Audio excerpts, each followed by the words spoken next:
So, welcome back to my, as usual, I'm sorry, very untidy office. I really must get round to fixing it one day. Today I'm going to explain why I'm taking a step away from my Nikon cameras. My D700, my D780 are what I use for absolutely everything.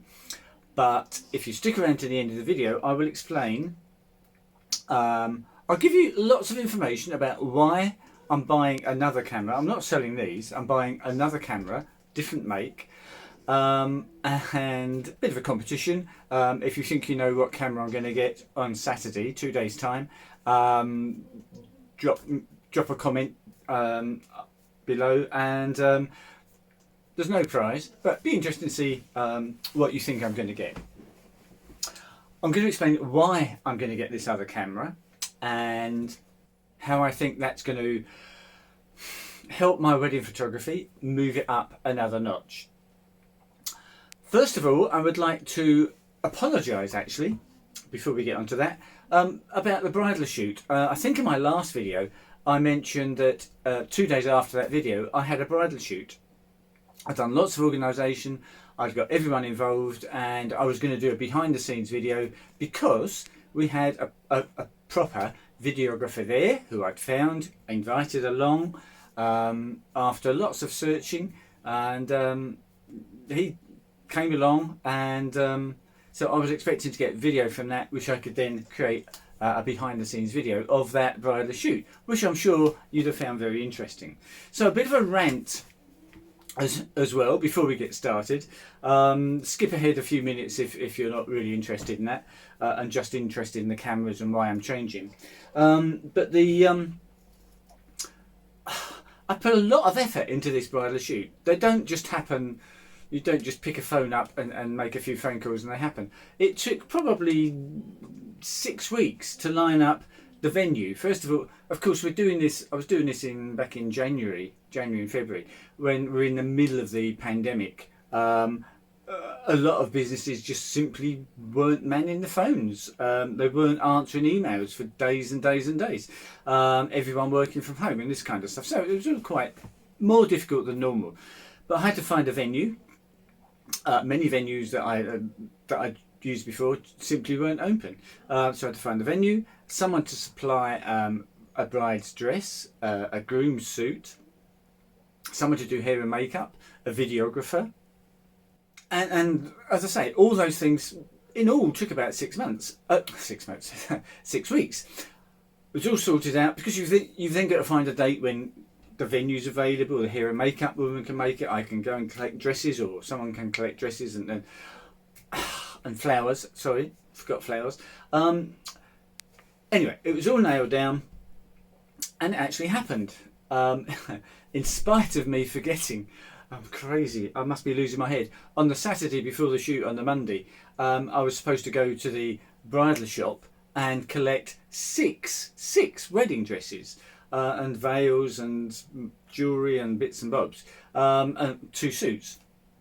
And I'd had a really busy week. Saturday came and I just kind of flopped down in the chair. I think Formula 1 Grand Prix was on, and I just sat there and watched the Grand Prix and qualifying, and forgot that at 3 o'clock I was supposed to be collecting these dresses.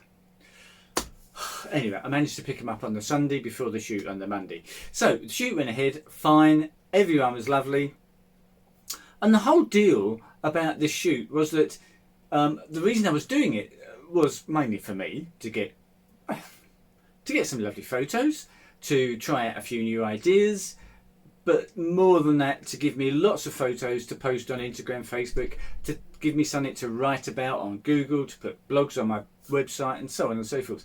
And the same for everyone else. They were coming along, they could talk about it, they could post, just gives people more exposure. And beforehand I'd done a bit of publicity, I boosted a post on Facebook and this kind of stuff. So we turned up Monday, did the shoot, which went brilliantly. I'll run through a few photos in a moment. And we go away and I process the photos. I asked Rick, the video guy, if he can do, and you already knew this, a short video for kind of everyone, of just a general one of the whole day, but then do something literally you know, a 30-45 second video for the hair and makeup lady, for the bridal people, for the venue, and of course for me, and for me also give me some raw footage behind the scenes. So that was the deal. Anyway, we are now nearly 2 weeks after that bridal shoot. He's done a 58 second, so it's below a minute, general sort of video of the whole day. Very nice video, absolutely love it. It's great, but it's general. It's not for me, for my website. It's something for the venue, for the bride and groom, for the hair and makeup, so on. So I contacted, and I've had no clips, raw unedited clips that I can then create a behind the scenes video film. So I contacted him, and he said, oh, the sort of clips of you behind the scenes are amongst in the same file as, in the same sort of video file as 10 or 15 minutes of other clips. Yeah, so you go through and you spend 2 minutes finding bits of me, clip those, drop them out, send them to me. What's the hassle? I've still had nothing. Rant number one. I don't get it. I occasionally do weddings where the couple want a videographer. Am I really going to now recommend this guy who hasn't done what I asked him to do? I don't get it. Number two, hair and makeup lady, Emma. Posts on Instagram about 2 or 3 days, no, a bit later than that, maybe 4 or 5 days. I'd already sent, because I processed the photos quite quickly to get them out to everyone, and I think there was about 80 photos I did. Sent those out to everyone, and I made sure that in the gallery there was shots of the venue, the hair and makeup, lots of shots of the dresses, as well as just general sort of bride and groom shots, so that everyone had some photos that I'd taken that they could use on their social media. So I then find that there's a post on her social site, on her Instagram, a photo that she'd taken with no credit whatsoever for me. What's that about? What is that? I just don't get it. So am I now going to recommend her hair and makeup services when I do a wedding consult? Am I going to add her to my list of recommended suppliers? Why? Anyway, it's driving me crazy, and I'm really not sure that I'm ever going to bother with all the hassle to do that again. Let's just have a 3-4 minute look at a few photos from there. I'll try and just talk through a few of the photos and see if you find that interesting. Again, if you're not worried, skip ahead. If you just want to find out about the cameras, skip ahead a few minutes. So here's the gallery. I use SmugMug to host my galleries. I use a Wix website, and I used to use their albums, but they are absolutely awful. They're appalling. They take 3 or 4 times longer to upload. They're not as flexible as these, as SmugMug, and I think for about £6 a month I can host an unlimited number of photographs and galleries. And I think from the client's point of view, they're much better than better than anything I've seen. So we'll just, what shall I do? Just scroll up? Yes, let's just scroll up. So we've got some shots of the venue, and in fact I'm going to do an album, a printed album that I'm going to take along to the venue, and hope they'll just leave my album on a coffee table or something like that. So if people are coming along to visit the venue, they get to see my album, and which will obviously have my details on. So possibly a bit of promotion there as well. And then we've got some dress shots, some hair and makeup shots, hair and makeup thing there for her website, and yeah, quite a few hair and makeup shots. And then we get on to the bride proper, and the groom proper, and a mix of colour and black and white, as I say, without some video behind the scenes, it's really difficult to explain any of these photos and the lighting I did and anything like that, because I just can't do it without video. So really sorry there, guys. That would have made, had I had this video, some really good behind the scenes stuff. But so some of the shots I really like that shot. I like the lighting. Very briefly, it was just I just exposed for the light over here,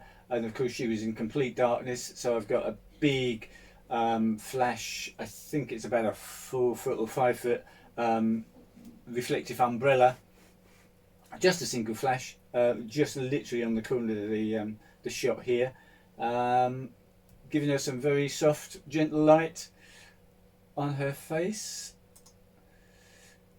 Same thing here.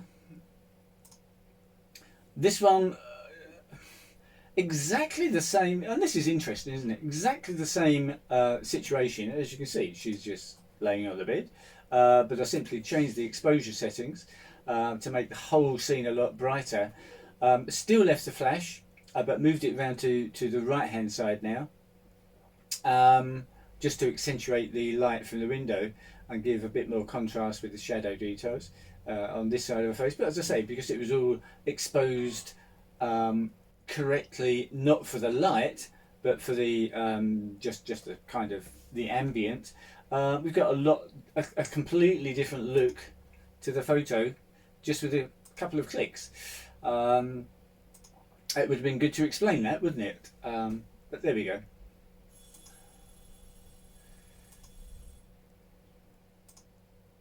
Now obviously these aren't the sort of shots that I would take at a wedding. Many shots, these probably only comprise 20% of the shots I would take at a wedding. Most shots at a wedding would be much more documentary type shots.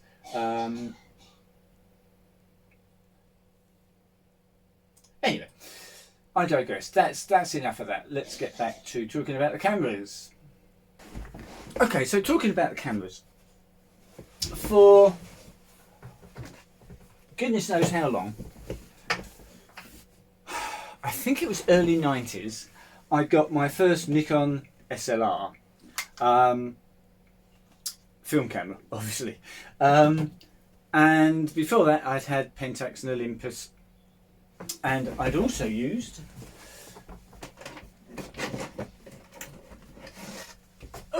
there's one of my Pentax cameras. I used that for a long time. Lovely camera, gorgeous, and actually I've a lot of my really good photos of my kids growing up were taken with that camera. Then, as I say, early 90s, moved on to an SLR, and I haven't not had an SLR since then. Obviously changed to digital in 2000 and whatever it was, 7 I think actually. This was the last Nikon I brought. I've got rid of all my other Nikon film cameras. That's the only one I've got left. Not the top of the range one, but it's just a nice one. And so I've got very used to using these sort of cameras, not this rangefinder style camera that we've got here. And during the last year or so of lockdown and not being very busy, I spent a lot of time going back through Lightroom, looking at the photos that I love, and deciding that I want to just switch, just sort of move direction a little bit with my wedding photography and concentrate much more on the documentary type shots during a wedding. Or whilst I do the documentary shots, I tend to maybe do them with something like this 135 lens, so that I'm not getting in the way of the bride and groom, the guests and that sort of thing. I can be some way back and still get some sort of nice tight shots, and they do make some really good shots. That's fine, but there's a problem, and that is that the photo always then has the feel that you're outside looking in. Therefore, I also do an awful lot of shots with the 35, and I will switch from the 135 to the 35 quite a lot. And in fact, looking back through my wedding shots, I discovered that In fact, over 50% of the shots I take are actually with the 35. But I tend to use the 35 from almost the same distance away as the 135. So what I get is, with the 135 fairly zoomed in, 2, 3, 4 people, that's it. No sense of where they are. The background is, is really blown out because I shoot mostly at f2. So they're just people. So I use the 35 from almost the same distance away, where I get a much wider shot. I've got the same people, possibly, if I can switch lenses quick enough.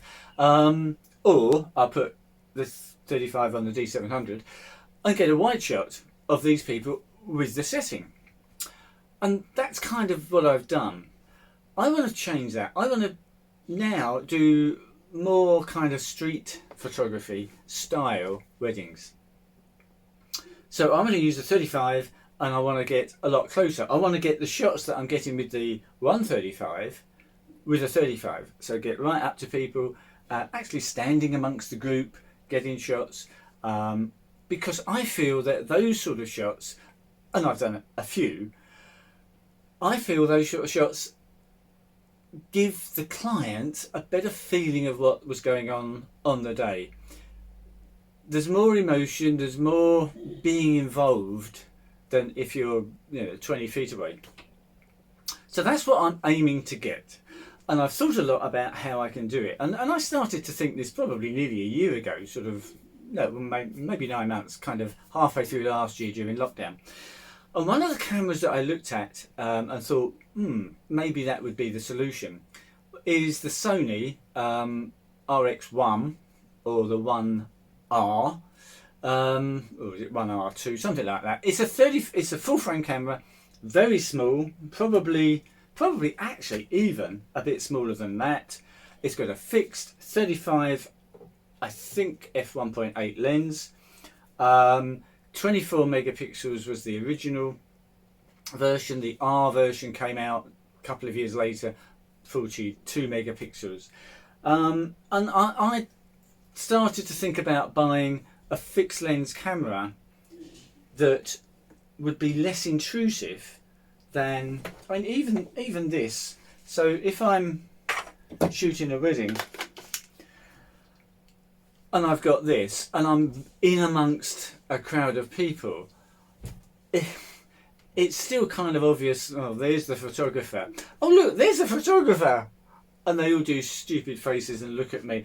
And I'm not able, on many occasions, I'm not able with this camera to get candid documentary shots. I can't even get documentary shots because people see you and they react to the camera. And I don't want that. I want to get them as they are for the bride and groom of their wedding day. And of course, it's hard to be inconspicuous when the thing makes that sort of noise. It's quite loud. This is, I can put the 35 on the D780, which is slightly quieter, but it's still reasonably loud. I don't think this one works. I don't think the battery's battery's dead. So it's difficult to be discreet with a DSLR. So I'm looking at a different kind of camera that's going to be less obtrusive, that people aren't going to look at me and make stupid faces and sort of get together as a group, but will just carry on and ignore me. And that's what I want. And I think to achieve that, I need to change camera, as I say. So what am I looking for? Well, I want a camera that I don't want to change from Nikon. These guys are staying. That's not a question. So I want a camera that I'm not going to be. I'm as bad, if not worse, than any of you guys watching this. I love new gear. I love playing with gear. I love trying things out. And I know if I get a different camera system to Nikon that is interchangeable lens, then I'm going to be buying lenses, I'm going to be trying this, I'm going to be trying that, and I'm going to get diverted from what I'm trying to achieve. I'm trying to achieve something really quick, simple, something small, unobtrusive, where I can just walk around with this. I'm not talking about this camera, whatever one I get, which you've got to try and guess. Walk around with this, and I can just, and it's nice and light, and I can just kind of do that and do that, and people don't notice me. That's what I'm after. Sorry, turn it off. And if I know if I have an interchangeable lens camera, as I say, I will get sidetracked. So I want one with a fixed lens. I want a 35mm because I know from my experience 60% of the shots I take anyway with these guys are with a 35mm lens. So 35mm lens I know will work for me to achieve the job I want. I want something that's quiet, maybe not as quiet as this because it's not working, but something with a really quiet shutter, which given a normal sort of hub of a wedding reception, people aren't going to really notice me at all. Or even better, something with a completely silent shutter. So we're talking mirrorless. We have to be talking mirrorless because if you've got any camera with a mirror, that's going to flap up and that's going to make a bit more noise. So it's going to be mirrorless. It probably wants face detect, so that with practice I can not even hold it to my eye. I can just kind of hold it here, press the focus button, and know it's going to pick up, you know, one of these 3 or 4 people in front of me, and it really isn't too important which. So I can just do that, know it's going to focus, hit the shutter, and it's done. So something with that kind of autofocus, face detect. I'm not after crazy 42 megapixels. I in fact don't want that. 24 is plenty. D700 with just 12. Probably 20% of the shots at all the weddings I've done over the last, since I changed back from Sony 4 or 5 months ago. Plenty, no problems at all. So maybe that's been enough information. Maybe that's given you some clues about what sort of camera I'm thinking of. Maybe you've got some suggestions. Maybe you've got a camera that you think, well, this camera that I've got will fulfill that role that Alan's looking for.